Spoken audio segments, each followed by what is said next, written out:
The city of gold, the land of skyscrapers, supercars, and things that make your wallet cry.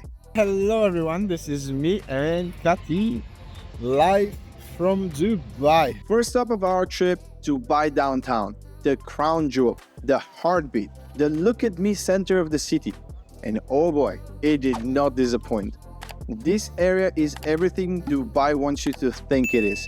Big, bold, and borderline ridiculous, but actually in the best way possible. Right next to it, we have Dubai Mall, where you can either shop till you drop or get lost and never find the exit. It's massive. While in the area, I would also highly recommend stopping by the Time Out Market for a great lobster roll. I'm telling you, the prices are amazing and the view of the Burj Khalifa and the fountains is even better. But what about going inside? Well, we did just that. 125th floor, baby. And here is the thing, when you are up there, it doesn't actually feel that high. Maybe because everything else in Dubai is also freakishly tall. Still, for 179 dirhams, which is around 38 pounds, totally worth it. Now, moving on to a gigantic fat horse sculpture by Fernando Botero, who is famous for making things chubby, and honestly, I loved it. Let me know if you like it or not in the comment section below.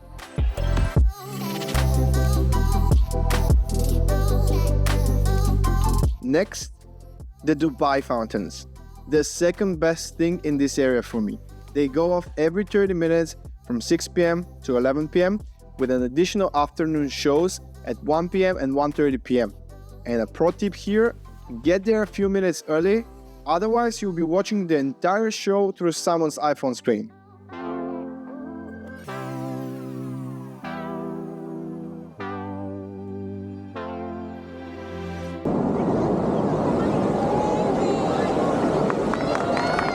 Alright, let's shake things up. Next up, Abu Dhabi. We booked a full day sightseeing tour for just £27 per person, and let me tell you, value for money. I have included the TripAdvisor link in the description if you want to check it out. First stop of the day, Sheikh Zayed Grand Mosque. This place is unbelievable and can hold up to 40,000 worshippers. As for the architecture, I truly think it's just next level. If you're into photography or love symmetry, this mosque will blow your mind. Its design is all about balance and harmony, and the building is an example of symmetry. Everything aligns perfectly, from the columns to the arches and the floors. It's beautiful. The mosque was constructed using materials from all over the globe. It features marble from Italy, crystals from Swarovski, Austria, gold leaf from Germany, and stone from India. The scale and beauty of materials used really reflect the level of craftsmanship that went into its creation. By the way, it's also free to enter. Just a heads up, make sure you dress modestly, no shorts or sleeveless tops are allowed. And don't forget, the mosque is open every day, but the best time to visit is in the early morning when the sun gives the place a magical glow. And also, you're gonna beat the queue.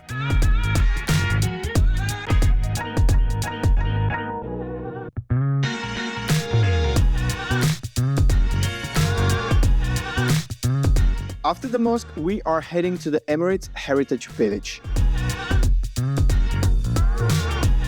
Now, this place is like taking a stroll through the past. It's a recreation of an old desert village, so it's a great place to get a feel for traditional life in the United Arab Emirates. Yeah, it's a cool little stop, but let me tell you, the real star here is the beach. The water, the sand. We thought of just ditching the rest of the tour and stay here for the day. Enough daydreaming, let's circle back to the Heritage Village. So as I said, this is a place designed to give you a glimpse into the traditional Emirati way of life from back in the day. You'll find a mix of artisan workshops, giving you a sense of how people here lived and worked before the modern city boom. There is even a recreation of a small desert encampment complete with a real camel. Because Why not, right? Next up, Abu Dhabi's date market. A must-visit for anyone with a sweet tooth. Dates have been a staple in the Emirates for thousands of years, known for their rich flavor and nutritional value. And in this market, you will find every variety imaginable. Final stop, Ferrari World. Except we didn't actually go inside because that wasn't part of the day trip, so we just checked out the store and it was alright. But next time I visit Abu Dhabi, I'm definitely spending a full day here. Now it's time to head back to Dubai and our hotel. Speaking of the hotel, while we were there, we stayed one night at the Paramount Hotel Midtown, but the best part of the hotel was the rooftop pool with a view of the city and Burj Khalifa. For the rest of the trip, we stayed with our families at the Sonder downtown towers. Both hotels were amazing and I have added links for both of them in the description if you want to find out more. Let's stop here for a second. This is the biggest disappointment for me, the Museum of the Future. I don't know why, but it just felt off and not very well thought through, so I didn't enjoy it. However, the view from the top was a pleasant surprise. Speaking of disappointments, here are a few other places I would skip. First up, Dubai Aquarium and Underwater Zoo in the Dubai Mall. No need to pay for this, it's just not worth it. Then, the Grand Souk. For me, it felt like a tourist trap. Everyone's hustling you and you'll probably end up buying things you will never use again. Skip. And lastly, I would also add the gold souk to this list. Unless you're actually buying gold, don't bother, as I don't think it is anything special. And from unpleasant to pleasant, now it's time for the best part of the trip for me, the Dubai Desert Safari. This was an unforgettable experience. And I've also added the TripAdvisor link in the description if you would like to check it out. First up, sandboarding, which is straight up fun. Then ATV riding through the dunes. Epic doesn't even begin to cover it. You'll feel like you're racing through a never-ending desert.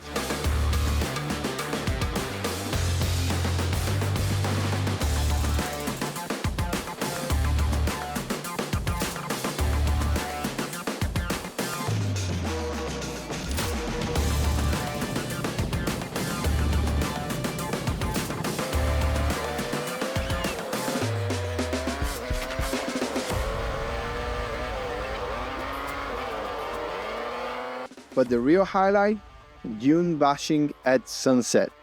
It's the perfect mix of good fun adventure and jaw-dropping views.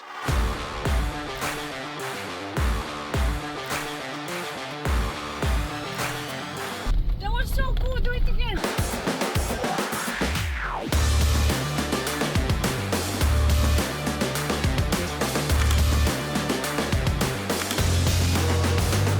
And then, to finish off the day, a barbecue under the stars with belly dancing, fire shows, and all sorts of performances. It was a 10 out of 10 day.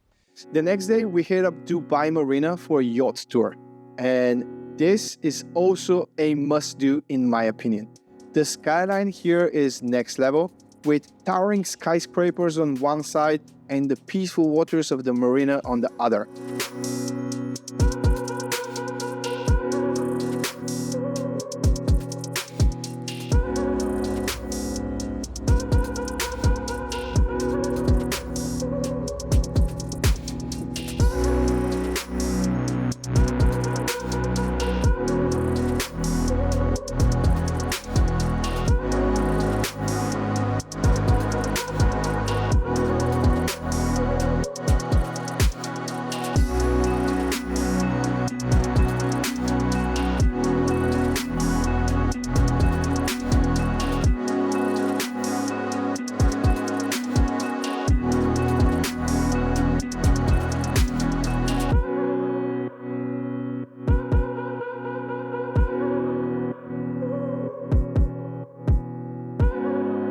After that, we wandered into Madinat Jumeirah.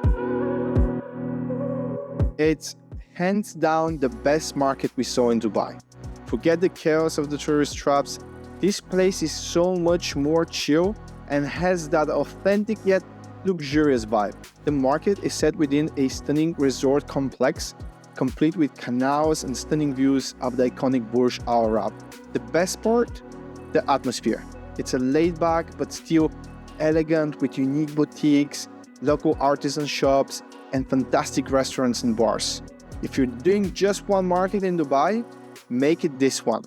Whether you're there for a meal, some shopping, or just to stroll around, it's the perfect place to spend a few hours soaking in the Dubai charm. As we were in the area, we also decided to stop by the Jumeirah beach. A bit late, yes, but trust me, the sunset was worth it. Final stop, Global Village. Now, this place is a bit of a hit and miss. Is it fun? Yes. There is a ton to do. Rides, games, food from all over the world, and performances. But here's the thing, it's also pretty overwhelming. It's like stepping into a carnival meets a World Expo. There's a lot going on, and it can get crowded pretty fast. So don't expect a super relaxing stroll. Still, if you're looking for a place to experience a bit of everything in one spot, from international food stalls to cultural pavilions, Global Village is a fun place to check out. Just go in with the realistic expectations. It's busy, it's loud, but it's definitely an experience.